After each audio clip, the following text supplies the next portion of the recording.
All right. Happy Sunday. Happy Sunday, everybody, and welcome to the very first official conversation on my new book, Dear Alpha Female. It's not him, it's you. I'm excited to finally be doing this because, we've been having these conversations around the book. My husband and I actually came on a few weeks ago and did a conversation just kind of talking to you guys a little bit, sharing a little bit about my love story, and that was all in preparation for this. But this book really is, I feel like, exactly what God wanted me to do with my life right now. It is a big part of everything that I do when I do interviews and I talk with women and I share relationship drama and we get into all that. I want to be able to present relationships in a positive way, especially for us women of color, especially for us career driven women of color. And so that's what today's conversation is about. This is going to be a step-by-step guide through the book. We're going to start with the first chapter here. If you don't have your copy, it's fine. You can definitely chat along with us and follow along with us, but it'd be great if you got your copy of the book. The book is available everywhere. You can get it at Barnes & Noble, you can get it at Walmart, you can get it on Amazon. You can go to the website, dearalphafemale.com, and get your copy of the book. But like I said, even if you don't have the book, feel free to chime in on the discussion. I think a big part of what's going to make these discussions useful and helpful for all of us is if we have the interaction of the chat.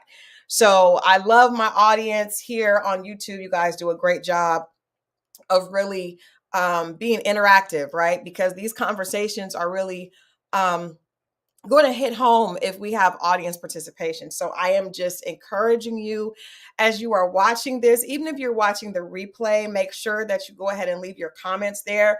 For those of you that have tuned in now, you guys know I'm going to ask you to put an XO in the chat and to go ahead and like and subscribe to the channel if you're not already subscribed so that you can get the notifications when we do these conversations every Sunday. But I am committed to doing these because I feel like I want women to really understand why I wrote this book, where the passion came from and what the conversation is, so that you don't take this title out of context. When we hear this title, Dear Alpha Female, it's not him, it's you, people tend to get a little bothered, right? And I get it.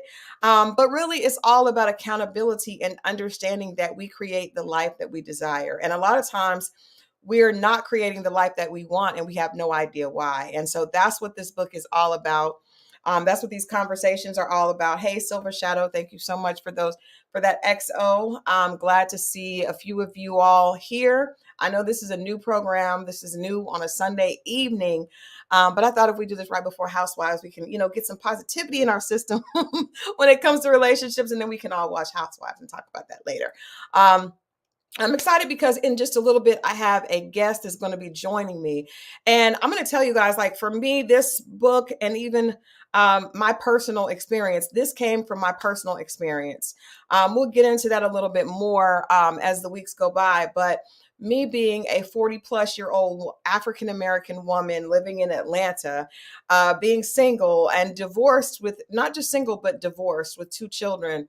Um, I, the statistics told me that there was a very slim chance that I would find love. There was a very slim chance that I would get married again, but even a slimmer chance, if I listened to the narrative, that I would find love and I would find someone that actually made me happy, someone that actually was happy with me. I had heard, just like I'm sure many of you have heard, like, people marry the first time for love, they marry the second time for money, or they marry the second time for convenience. And that wasn't me. And so I just want to give a precursor here.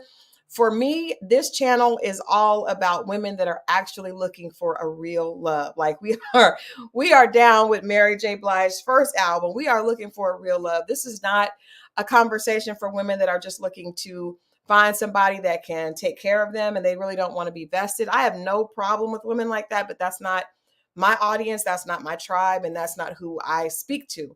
So for women that see men as an opportunity to get ahead financially, this may not be the conversation for you. For women that see men as a career option, right? So there are a lot of women that look at men like that, as a way to take care of their bills and take care of their children by someone else. This is not the conversation for you. Again, no shade, no disrespect, but this really is a conversation for women that want something real, want a life partner. And maybe for whatever reason, like for myself, I got so caught up in work, I got so caught up in the negativity that I heard, and even past hurt and past, disappointments and discouragements and heartbreak and all those things. I had started to kind of lose faith in the idea that I would actually be able to find love. And so this book really is um, my journey. It's not a personal biography at all, but it's what I learned, in the pursuit. I was actually single for 10 years, again in Atlanta, Georgia. And you guys already know, I don't even have to tell you what the hype behind the reputation of Atlanta is when it comes to dating and things like that. But I want to get into this a little bit because, like I said, we have a guest coming on who I'm excited to talk to. I've known her for years. She is a media personality and a socialite. So she has this larger than life personality that a lot of times people think can be very intimidating for men. But I don't necessarily think that men are always intimidated by that. I think a lot of times we're crossing signals. And so I'm looking forward to her sharing her story with us so we can hear. And the beautiful thing about her story, her name is Tammy Reed, is that she found love after 50. I was concerned about finding love after 40, and she found an amazing love after 50. So you guys stay tuned. She's going to be joining us in just a bit. But I want to get into the book. So if you have the book, make sure that you put that in the chat so I will know that you have your copy of the book. If you don't, it's okay. You are welcome. You are welcome to be a part of this conversation. And hopefully, you'll get something that will encourage you to get the book, or at least something that will encourage you to look at your love life differently. Again, I want to invite all of you that are watching, if you can hear, fine, drop an XO in the chat. Also, make sure that you subscribe and like this channel so that you will get the notifications, because I'm telling you, we're going to go through this book week by week, and we're going to have these conversations. And really, I want this to be a sister hour, a time for us to talk, a time for people to ask questions, a time for other people in the chat to be able to interact and share their own personal experience. So I really need you guys to be interactive, right? This is, I know this is a different time. This is new, but I think it's going to be good. And so I'm so excited to start this new chapter of delving into this book with you guys. Again, the book is Dear Alpha Female. It's not him, it's you. And so we're going to start with section 1. The first section is It's Not Him, It's You. And I'm going to tell you all, the reality is everything in our life, we are the consistent theme that connects everything together, right? I think most of us get to a point in life where maturity kicks in and we realize that where we are in life, what we have achieved or what we haven't achieved is always a direct reflection of what we've put in or what we haven't put in. Maybe we didn't know, maybe we weren't raised in an environment that taught us, maybe we didn't have access, but basically, as a person on this earth, it is your responsibility to find the information, to find the people, to decide this is the type of life that I want and this is not the type of life that I want. And so when it comes to relationships, I'm just going to be honest. You hear so many women, self included. I have a great group of amazing female friends, great female tribe, but so many times we'd sit around and talk about how our love lives were bad. A lot of us were single. And we would have really negative conversations when it came to men, specifically African American men. And so I'm here to suggest in this very first chapter, section 1 suggests, and the byline for this chapter is a quote from Iyanla Vanzant. And you guys know, if any of you guys have been kind of following me along, you know that Iyanla Vanzant is a big part of my transition. I went on the show maybe almost 3 years ago now, 2.5, almost 3 years ago. And I went on the show with the thought process that I was having bad luck in the dating scene because a lot of the men here in Atlanta just weren't comfortable with a woman that was in my line of work. You know, I've been an entertainment publicist for 15 plus years. And a lot of the guys that I would date were very unimpressed with that job. A lot of them felt like I was someone that was chasing celebrity, or they had ideas. They felt like, they had watched too many rap videos and thought, oh, well, you're one of those type of people. And they judged me based on my job. And I found that I started actually to a point where I started to lie to people when I would meet them. I would tell them that I worked in communications or I worked in customer service, because I got so tired of hearing negative remarks from men when it came to my job. And so I went to the show thinking that the reason that I'm single, the reason I have not been able to find love is because, I am someone that has a job that is very unattractive. Hey, April. Hey, Christine. Welcome. Thank you so much for joining. Again, you guys, we need this chat to be interactive. So I look forward to hearing feedback. If you hear something that I said that resonates with you, let me know. Let me know so that we can make this a part of sister sharing and sister support.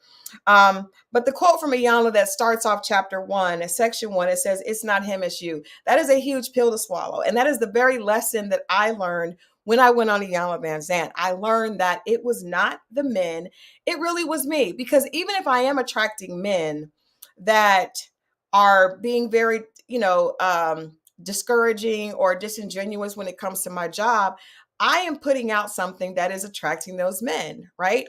And so at any point, to me, and I'd love to hear, you all's thoughts on this, but to me, part of being an alpha female is I felt like I had the ability to change the trajectory of my life, right? I grew up very humble beginnings, but I really believe that with hard work and the right information and finding, getting into the right circles and being at the right place at the right time and busting my behind, I really felt like I had the ability to change the trajectory of my life so that I did not end up in the same circumstances that I was when I grew up, right? I believe that I have the power to do that. With God's help, I could pray about it, hard work. My grandmother always would say, God helps those who helps themselves. I was always one that felt like I had the ability to do that.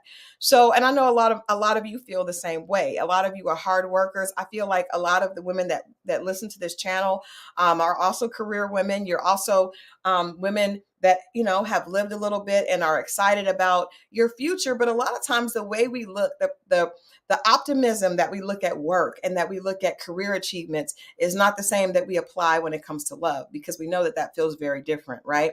Rejection when it comes to career feels very different than rejection when it comes to love. But I'm going to suggest to you today that you have the ability, just like you have the ability to create success in your business, you have the ability to create success at the job, you have the ability to create success when it comes to your children. You also have the ability to create success when it comes to your love life. And so I want to start off that way.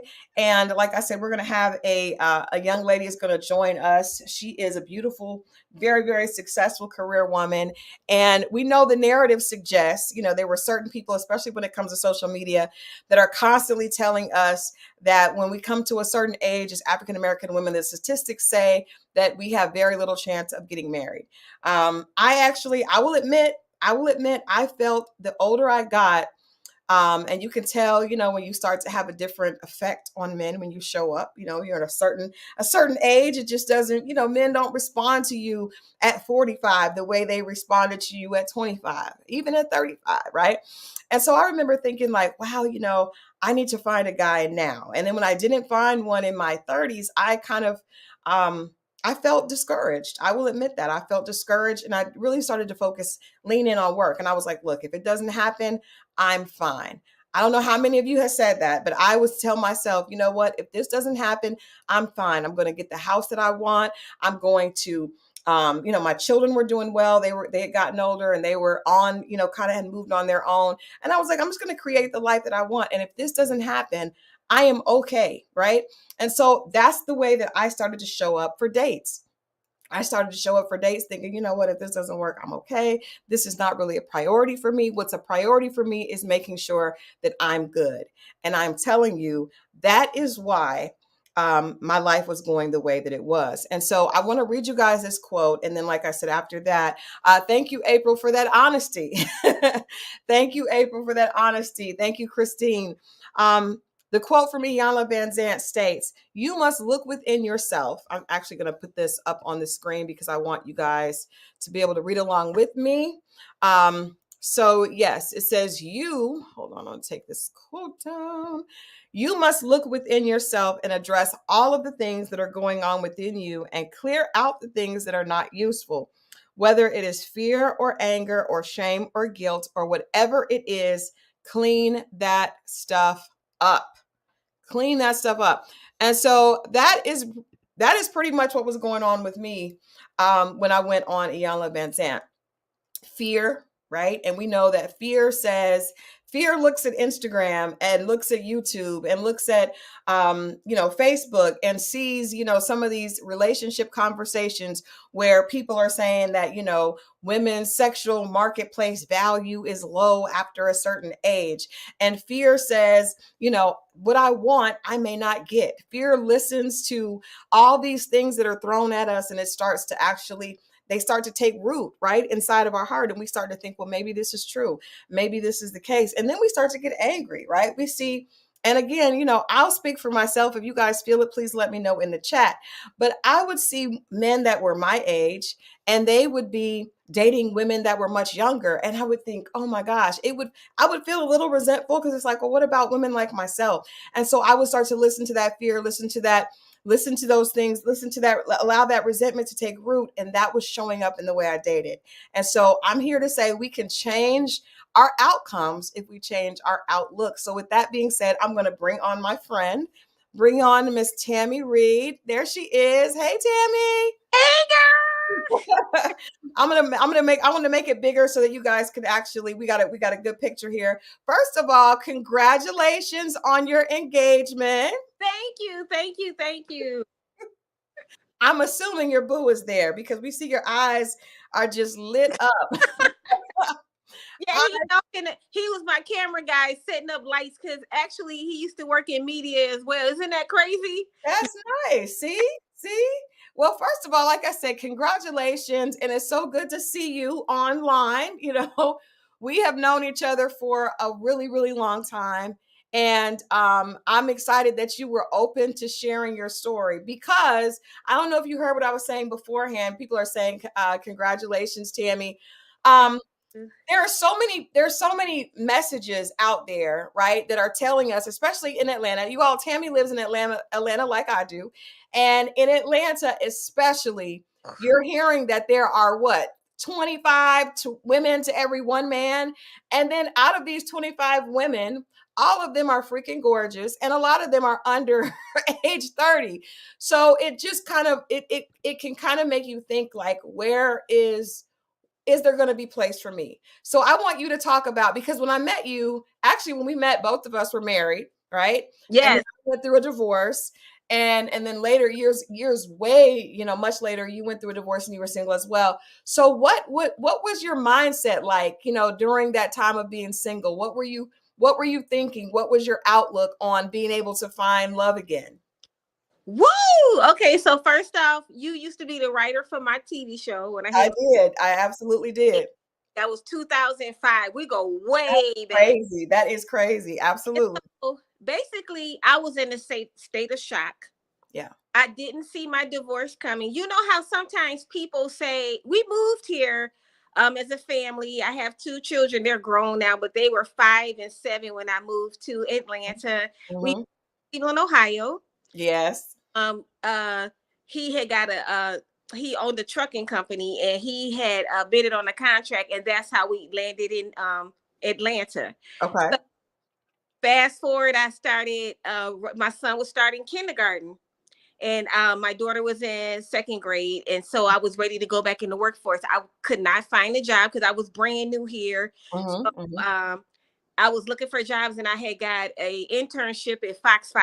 Mm-hmm. That's how it all started. Then the lady who was the director of public relations was telling me about I could take some courses in television production at People TV, and then that's how I met you. Mm-hmm. And fast forward, I started doing that for a few years, then started writing online with my own blog, Mhm. talkingwithtiffany.com. And that's how that all started.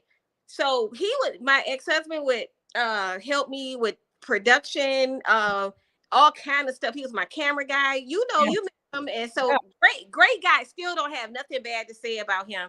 But then in 2017, I don't know if I can cuss on your show, but shit uh, it hit the fan, and it was. I think the distance Yeah. came between us because he was a long haul trucker. I saw my husband literally maybe a day and a half out of a week, and I was pretty much a single mom raising the kids. Didn't have any family here, so it was Mhm. very tough. So I think that's probably why I was married 20 years because I hardly saw the guy. He was a hardworking guy, but as you that time, then they started looking around, and I know you were the trucker, so I know everything. Every trucker is different, but yeah, he said he was lonely on the road and stuff. So then he had an affair.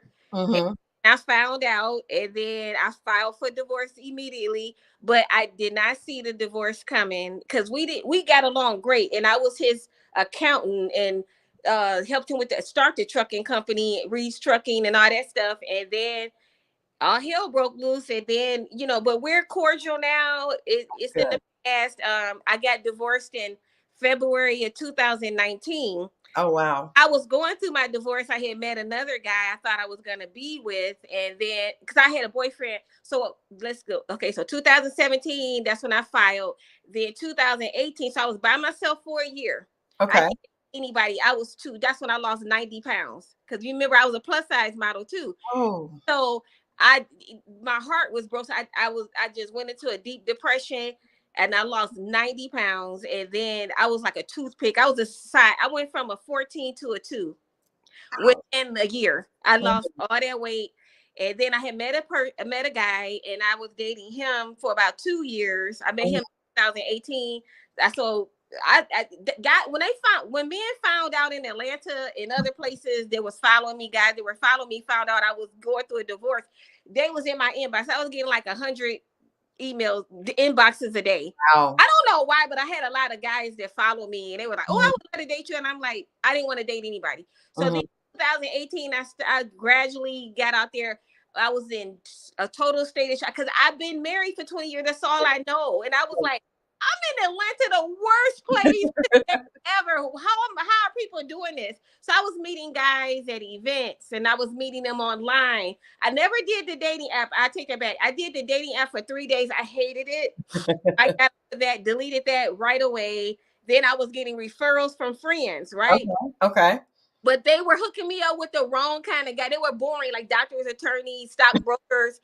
I just didn't like them because they were stuffy or boring, or they thought because they had money, like they could talk to you any kind of way, and you got to handle me a certain kind of way. So I was like not going for that. So then I Mhm. took a break, and Okay. then it was crazy, Crystal. I was like, oh my god, and I felt like I was suffocating. I was like, I'm competing with young, pretty girls with these new bodies. Like they looking at my daughter. My daughter cold, so she's Yeah. like, my Yeah. daughter's like 25, right? I'm Yeah. like, how am I gonna compete with these girls? And I didn't feel like I was competing. I always had in the back of my brain. I told my divorce attorney. I mean, my the judge who divorced me. Mhm. He said, "Do you want your name back?" And I Mhm. was like, "No, you know what? I'm gonna be married again, so I ain't worried about my name right now because I know I'm gonna be married again." She said, "All right, girl," like that. I liked her, but but I was going on a lot of dates. So I did 24. I've been on 40. Staying is number 43, but I did 42 first dates. I Wow. not like anybody, and I've been celibate for 3 years. Yeah. And so after I broke up with my boyfriend, the guy was dating for 2 years. After him, another 3 years went by. And so I just stayed to myself, but I was dating, but I just didn't like anybody. I'm real picky. Especially I'll be 55 in May Mhm. next month. Oh my gosh. So I know exactly what I was looking for and what I like, and I don't mind expressing myself. And I sit down with somebody, no, and I just get up and leave. I just like speed dating. I was doing guys like, damn, she blocked me in the car. Like I just did not like. I'm like, you gonna waste my time? No, it was just something about him. And then that's what happened, girl. But you know what? Okay, so I'm talking through this book, and the first thing is really like you attract what you are, right? And Wow, so you I sure do. yes, but I think with you, your situation, we have a lot in common as far as like I did not see my divorce coming. I was totally I mean, blindsided. Totally, yeah, you know, two because kids like me. yeah, you remember they because you were happily married. I was going through it. I lost the weight, did all that depression diet, all that, but I didn't see myself getting married again. And so for you to say at, with the judge, nope, I know I'm going to be married again. I think for me, that is key in why it didn't take you so long and why you were able to rebound because you always had the idea that love is going to find me again. What gave you that idea, Tammy? I think it's my personality Mhm. because I always try to be upbeat. And another thing, I have faith. And another thing is that think about this. I don't know if you ever touched on this. What do they say about Atlanta? People move here in droves every day. And Fact. I knew in this big city that it got to be somebody to have value, morals, and standards like me, and Mhm. that's looking for the same thing I'm looking. Yeah. People move here every day, and so I just would not give up on love because I was like, as many people leave here, people are moving here, and Right. I know it's somebody for me out there. And I always kept that mindset, and I Mhm. always would journal and manifest. And in the beginning of this year, in January, right after the new year, I just wrote. I didn't even do a vision board this year. I just wrote down in a book. I have a manifestation book, and I just wrote down what I would like to see in a guy, and I just kept praying every day, asking God, please send me somebody. But I wasn't in a rush because I had Yeah. took a break from dating. I was just like, if this shall happen, this is what I would like him to be like. And Mhm. that's what I did. But I always stayed upbeat. And I mean, at first going through the divorce and then the breakup with so I had two breakups in like 2 years. I was like devastated, but I would get back up, and I just kept motivated and kept good company around me. All my girl, and it's funny how this works too, Crystal. All my girlfriends, we were all single, right? Yeah. Bad girls, nice body, beautiful, Mhm. educated, smart, had great businesses. We all were single and going through divorces 5 years ago, and Wow. now all of us got boyfriends now or fiancés. That is so Yeah. funny how that Yeah. works. No, I've had the same exact things Yeah, with my girlfriends. It's the same.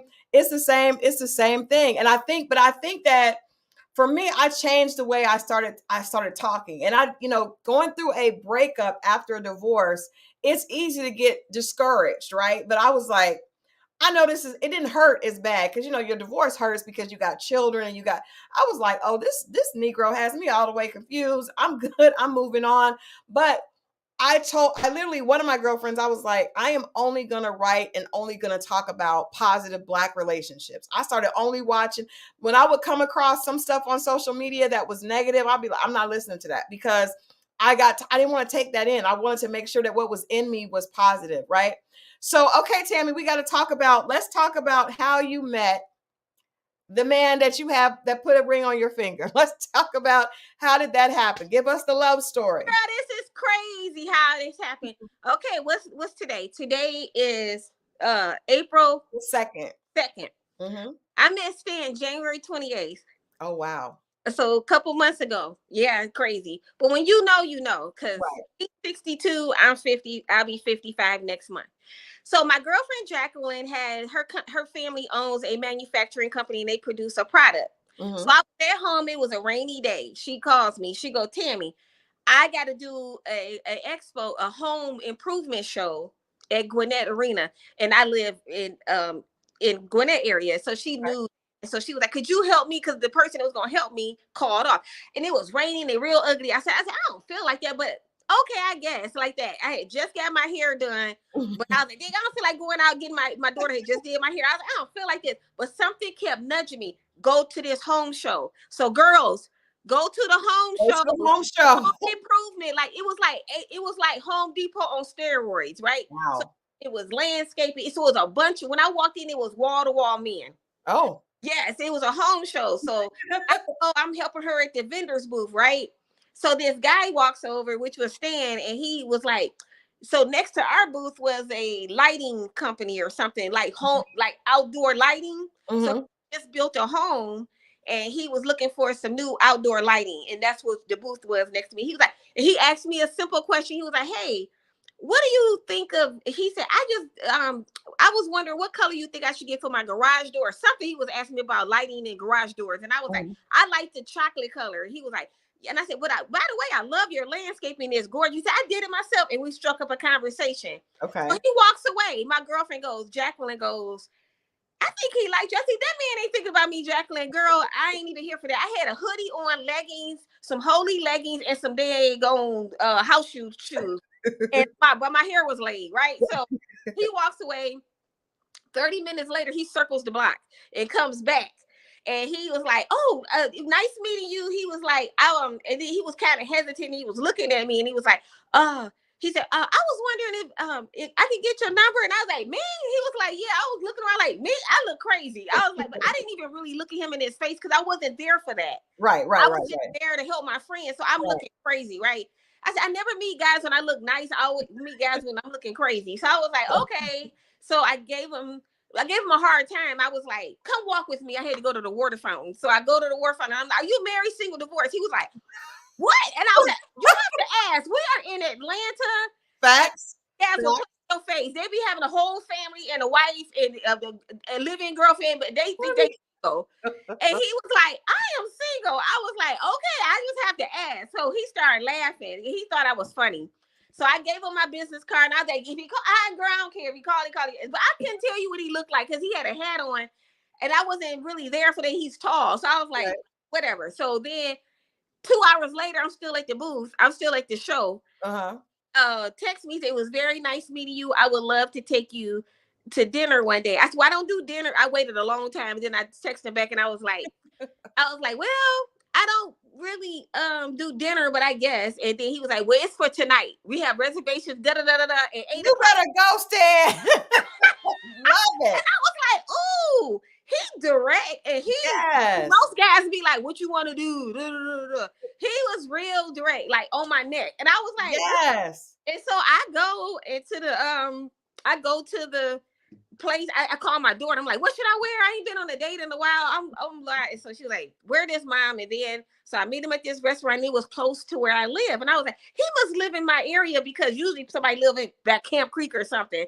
He lived kind of close to me. And I was like, he must live in my area. So I meet him at this restaurant, Park District in Duluth. And so we had a great, so he walks in and he has flowers. Oh. I was like, he had me at the flowers, but I was playing all hard to get or whatever. So we had a great conversation. He originally from Chicago. He's 62. He has one daughter. Okay. She lives in Alabama and she's a school teacher. And he has one granddaughter. And I have a grandson that's 4. His granddaughter is 6. I was like, this okay. And I said, you ain't got no more kids? He was like, no, I only got one daughter. I'm like, That's what happened. And then I found out he used to be he used to do a jazz station in Chicago. Nice. He has a radio voice too. So he did radio and I do TV and other stuff. Yeah. So I thought that was cool. We had something in common. Right. Job for 38 years. I was like, what the hell? Who been at a job 38 years? That's unheard of. Yeah. I said, what's the word I used for him? I said, what did I say, Stan? I said, you have patience. And so he said, yeah, don't nobody bother him at his job. So yeah, that's how we met. And then the next day he called me, what you doing? I was like, nothing. And he was like, come on, let's go get some eat. Oh, I'm greedy. Girl, I ain't gained most of my sleep. Messing with him. Every day he took me on an adventure. Then Sunday it was like, what you doing? Oh, we went bowling the next day. That's so cute. The third day we went to a Sunday drive. And then we went somewhere on Monday. Like every day he took me somewhere. Yes. It's been having a body. He real fun. He is so much fun and very spontaneous. Yes. And he spoiled it. Then he texts me. He goes, oh, I'm going to lock it down before anybody else. He said, I would love for you to be my Valentine. So Valentine's Day was coming up. Okay. And he took me to STK. And then he had all these gifts. He had another thing of roses in the car. And I'm just spoiled. That's so beautiful. So I gotta show people. I gotta show you guys. So this is what we saw. Look how happy this lady is. I didn't show his face because Stan don't have social media. So I just kind of did little silhouettes of him. Yeah. My friends know what he looked like, but I didn't want to put him on blast. He don't deserve that because he don't care, but I just try to give him a little privacy. So Yeah, but I love it because it just that picture just shows the happiness. We see the bling bling, but you could tell that you're really happy. Somebody asked, and I want to ask you this, Tim, because I can relate to what you're saying because I know from what my husband, he was very, this conversation is always about alpha females. And I know you are very, you know what you want. You're a woman that takes her career seriously. You're not waiting on any man to provide for you. You always have been out there getting it, even when you were married. But to me, one of the things that made it, I don't agree when it says that when a person asks, can you discuss why an alpha female marrying an alpha male is a mismatch and at a greater risk for divorce? I don't agree with marriage counselor Sonia Rose because I feel like what Stan did by taking control immediately when he reached out to you and was like, let's go to dinner. We have reservations. He stood up and he was that alpha. And as the alpha female, you were like, okay, boo, because it's really not about a competition, right? When it's the right man, my husband did that. He was just like, okay, I'm coming to pick you up. And I was like, coming to pick me up? I'm not used to guys coming to pick me up. I'll meet you there. He was like, no, I'm going to come pick you up. And then he just continued to plan stuff where I couldn't even date somebody else if I wanted to because he was just making plans. So I feel like, and I want you to say what you think, because I know you. So I know you are not the type of woman that if a man is not a leader, he's not going to be able to deal with you. So how do you feel? Are you able to let him lead and kind of let him do his thing because he shows you he's able? Look at your face. I can't. I tell him all the time when he'll call me or text me, he'd be like, "What you doing?" He just, I be like, I'm excited, but I use another word. I'm trying to be nice on here. I be like, I'm like hot right now because I get a kick out of him making plans. Stan is the man that makes plans. He's always planning something. He's a planner. And Mm-hmm. I hate to put my ex on blast, but he was a man child, and I always had the man. So I'm like, after 20 years, I was exhausted. And I was like, finally, somebody, I don't have to think about everything. And Mm-hmm. it doesn't, something, oh, that could be narcissist or he could be bossy. I'm like, he's not like that. He's a sweetheart so far. So, like, I he laughing at me. But, yeah, but I'm like, fine, I can sit down and relax. I was always on edge with my ex, like, we need to be here and do this and this and this. He does that. He's like, and I could just look cute and You can just be the woman. You can just be a pillow princess. Be in your feminine energy. Yeah. Any men watching this is why I wanted to say that, because a lot of times men have this idea that, oh my God, she's not going to submit. And I'm telling you, the right man, if you show that you have the ability to lead, that woman, if she is for you, has no problem. In fact, that's what we want. I'm with Tammy. I'm tired. I love the fact that he automatically, Tammy, I told my audience that my husband, I was at my house and I had the studio set up in my house, and he would always want me to come over to his house. And I was like, I'm not coming over there because I have my interviews and I have to do them at this time. He built a studio in his house and he was like, so now you can come over here. Okay. Okay. Yes. Yes. So it really is not about, I think two leaders can do great together. I think it just has to be the right leader and it has to be the man for you. So let's talk about, you just said something right there that now Stan is very different than your ex-husband. But I know for me, I got married at 20 and my ex-husband was 23. So even though, yes, there was not a lot of leadership there, I can't put that on him because he was not a man yet. He was very, very young. We got married and we were kids. But I would say for me, it's very different the man that I would want now than the man that I wanted back then. So can you talk a little bit about how you are different as a woman coming into your own? I cannot take it because you are just glowing, like the glow is coming through. The glow is coming through. Can y'all see the glow coming through? I'm just like, okay, Tammy, talk to us about how you're different now and how you needed a different man at this point in your life than you did when you got married, over 20 years ago. I am so different now. I think I didn't speak up a lot when I got married at 31.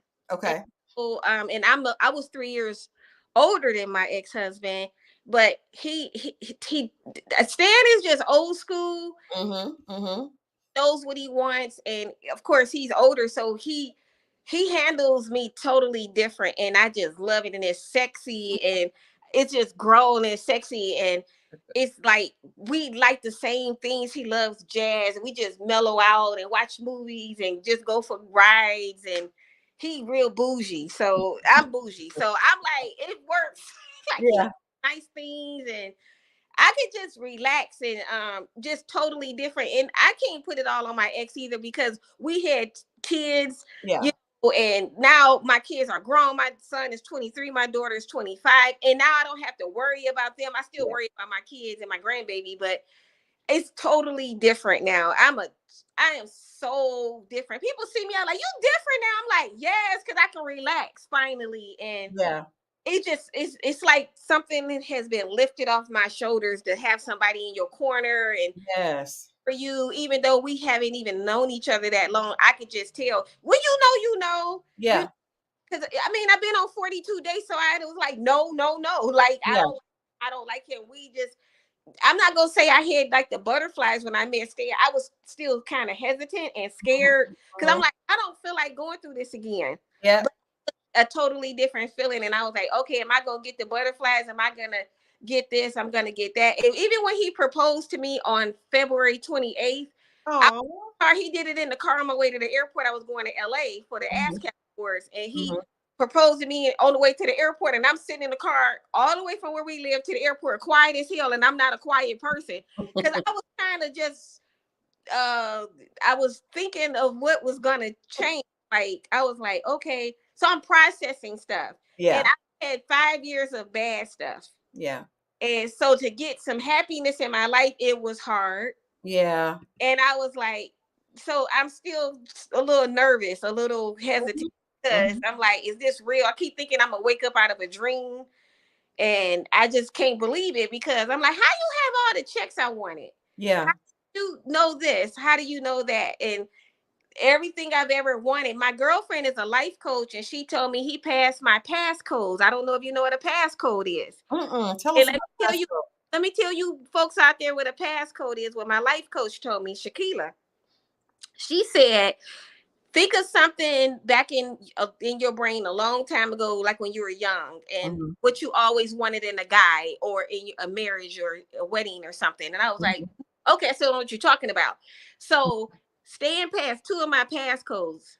One of them was when I was a little girl, I used to watch a lot of Disney movies. You know, I love Disney. So I used to always say when I was a little girl, the first guy that takes me, so I used to watch a lot of Cinderella, all this stuff. Yeah, me too. I was like 8 years old. So I was like, if I ever met a guy and he bring me flowers on the first date, I'm gonna marry him.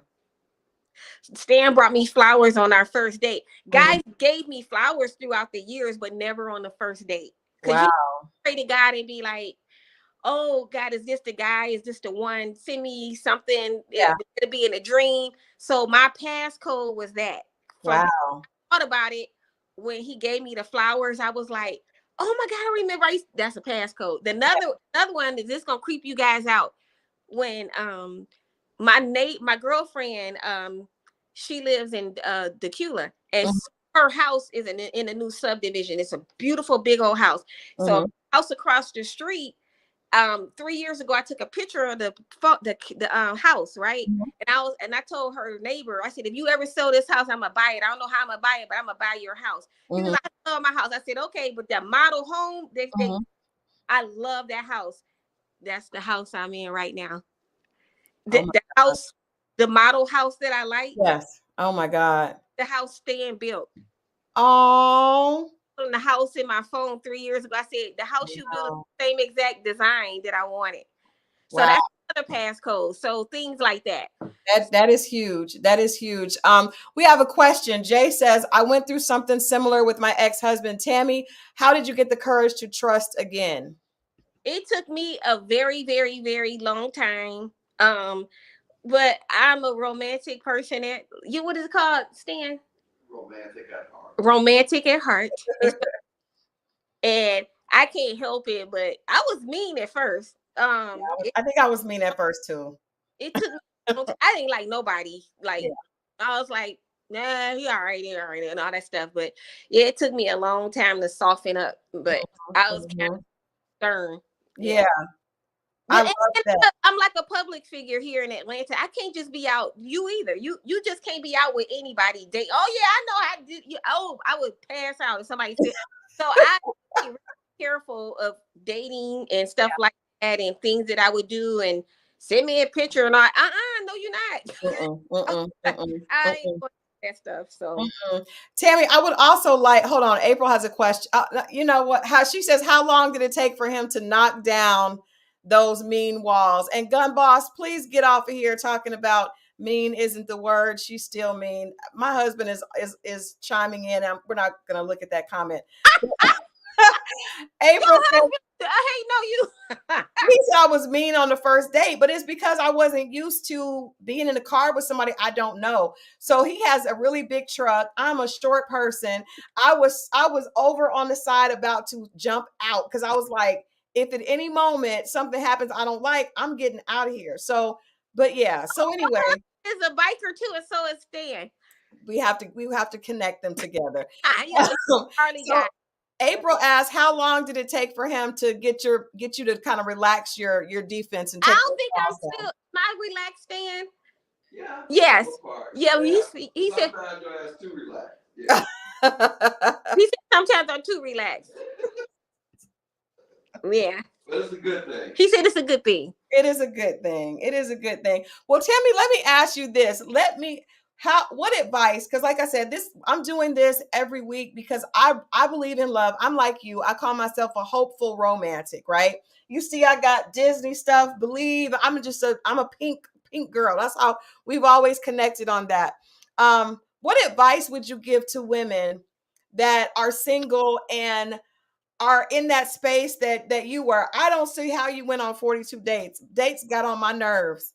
I don't see how you did that. But what advice would you Well, give to women? I split it up in 2 years. That wasn't in 1 year. That was like Okay. 21 days 1 year, 22 the next year, like stuff like that. I Okay. took a yeah. But what advice do I have for women out there? Mm-hmm. Mm-hmm. Keep yourself up, hang out with your friends, learn about you, what you like, things like that. I did a lot of journaling, manifesting, cleansing. I did all of that, and I just got to reinvent me Yeah. and get me together as much as I could for the guy I have now. I didn't know it was gonna happen though. I swear I didn't know it was gonna happen, and it happened. But it took me. That's almost been like 5 years. It didn't happen overnight. It seemed Yeah. like forever, but it's funny because when we're together, it seemed like I met Stan before. Mm, So weird, mm. but I'd be like, it's like we left off from somewhere. Like, okay, we back. Let's keep. It's we like we comfortable around each other. Yeah, yeah, I can relate to that. I would say for you, I feel like what advice I would say based on your example is Tammy is always very talkative. She's always smiling. And a lot of times men will say that when they meet some women, they seem mean or they're not talking or they won't talk. But I know you're not like that. You're obviously when he walked up to you, he must have felt very we're gonna let them go because they obviously are and they are newly in love. Right? He said, like when you were talking about talking to him and all that, he's like, yup. You were talking with Tammy. What you want me to do? But he must have felt welcome. And I think a lot of times men don't feel like the woman makes them feel like they can talk. So he obviously felt comfortable talking to you and flirting a little bit, doing a little bit of flirting and getting them digits.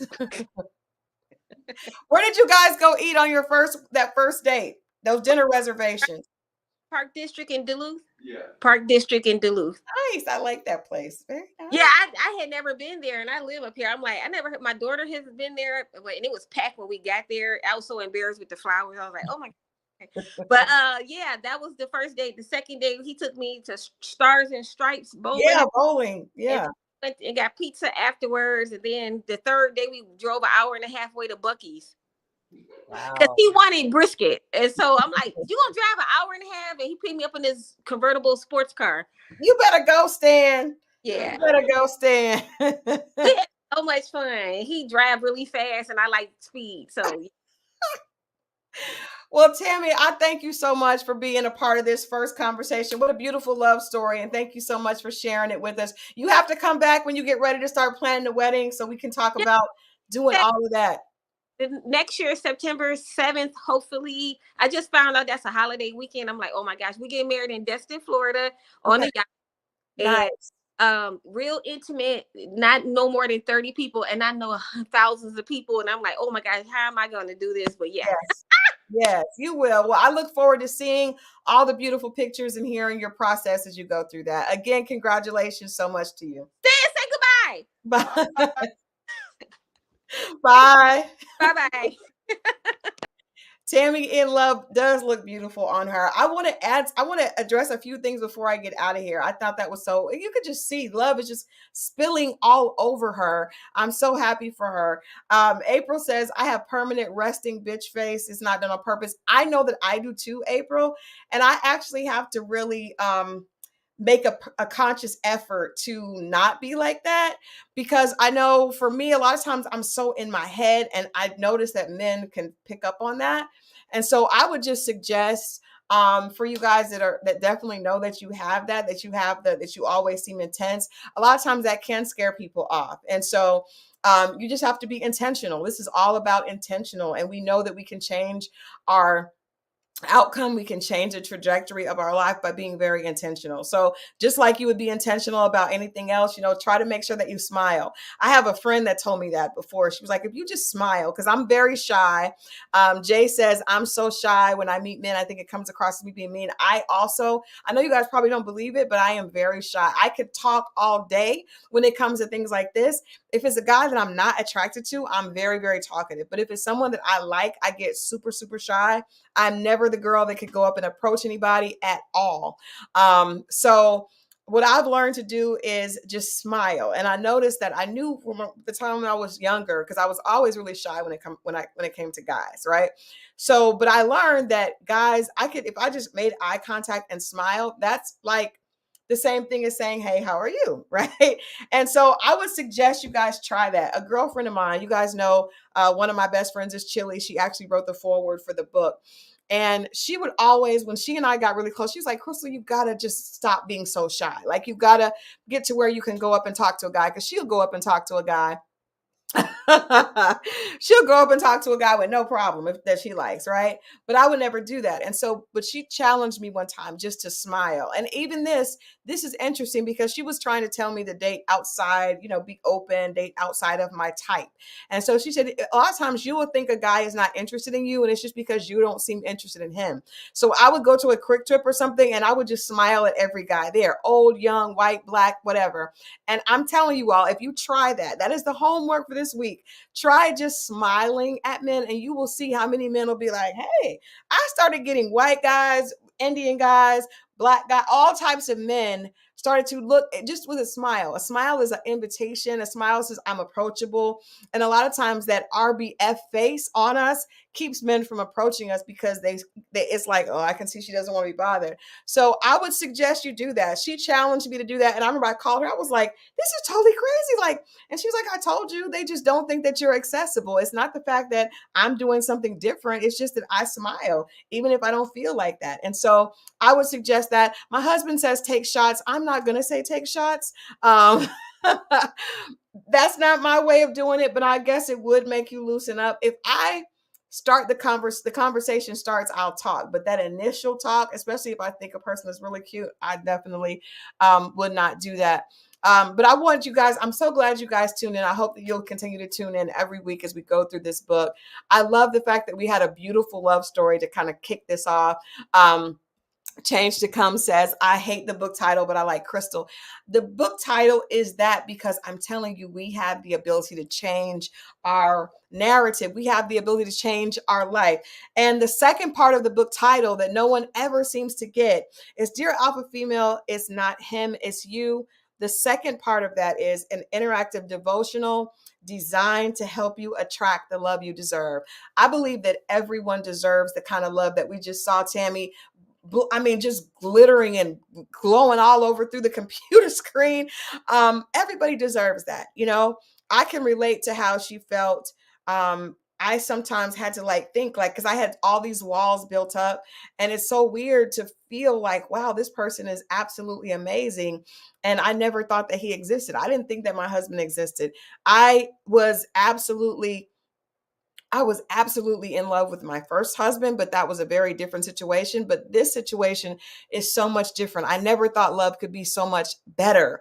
Love could be so much more amazing, right? And it's just because I'm with the right person. I'm really with my soulmate. And I know that I am his soulmate. He went through a lot of other situations, but they weren't for him. And so we are able to be together, and it almost seems like it's too good to be true, but it's not, because we've been taught that relationships have to be hard, relationships have to be struggle. No, they don't have to be that way.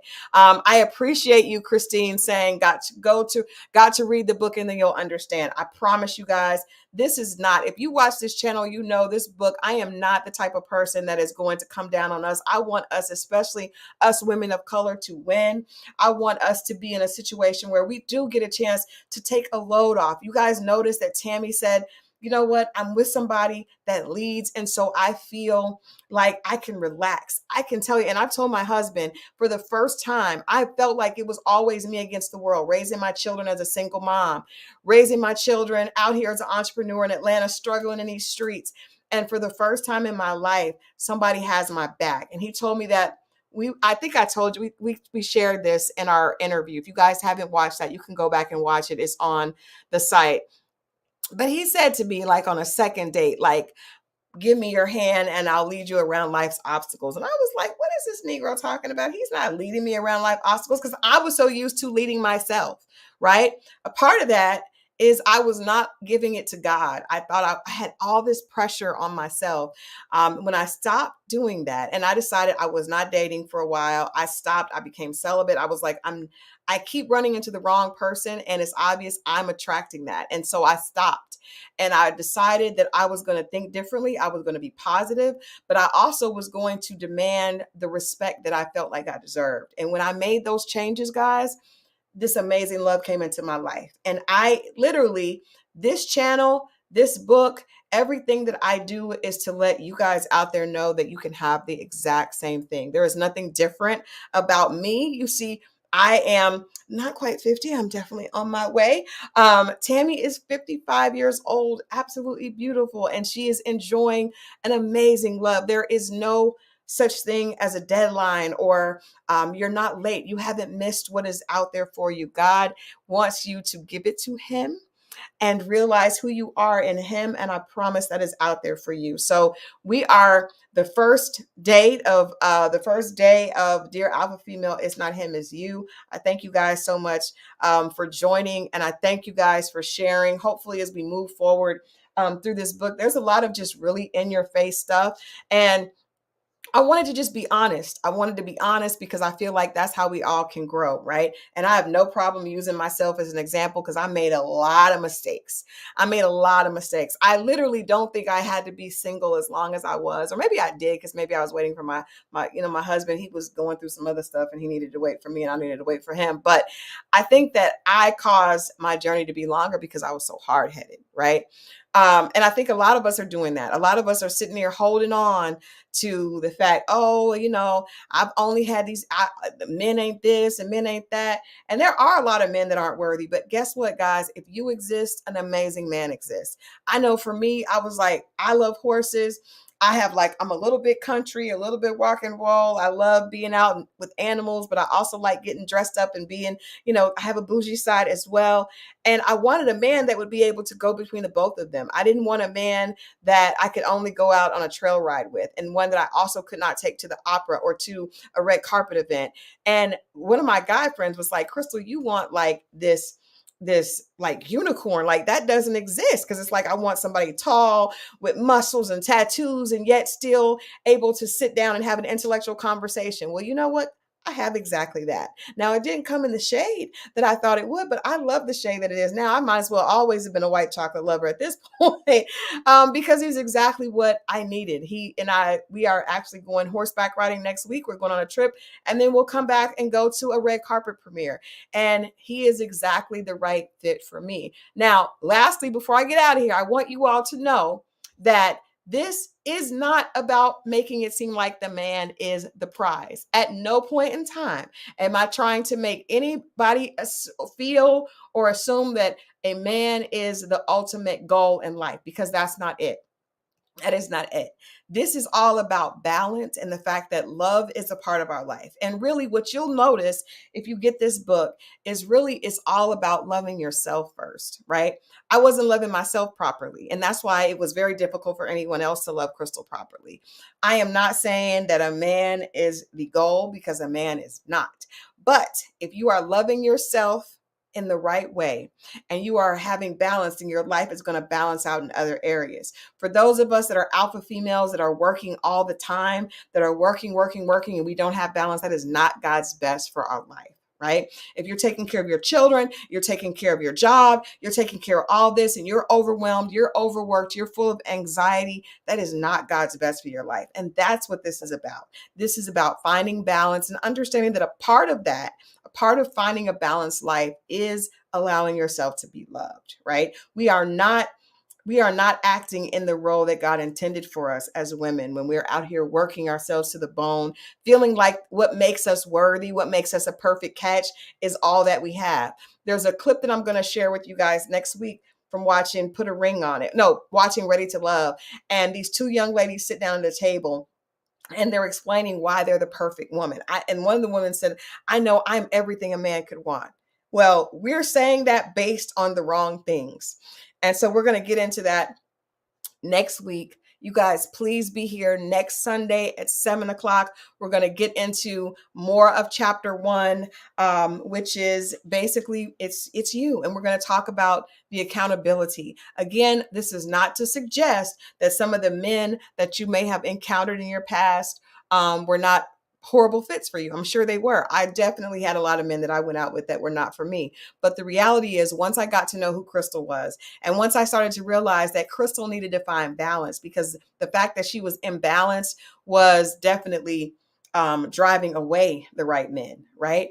And so once she did that, the things that were attracted to her and started to come to her were very different. And I know the same can be for you. And if you are listening and you are one of these women that has your balance together, please stay tuned and share with our tribe so that you can help others. This is a sisterhood hour. This is about us uplifting and supporting and sharing with one another so we can all be better. I love you all for watching. I can't wait to get back into this next week. And remember, tune in tomorrow night. I know there's a few of us on tonight, but tune in tomorrow night at 9:00, because we are having the conversation with Blake from Ready to Love. And you guys know you do not want to miss that. We had Sue Ann on Friday, and then Ready to Love had a very explosive episode. I want to get into that, but I cannot wait to have a conversation with Blake. So make sure you guys are tuned up and tuned in Monday at 9:00. I will see you then. Have a beautiful night, and I'll see you right back here tomorrow. All right.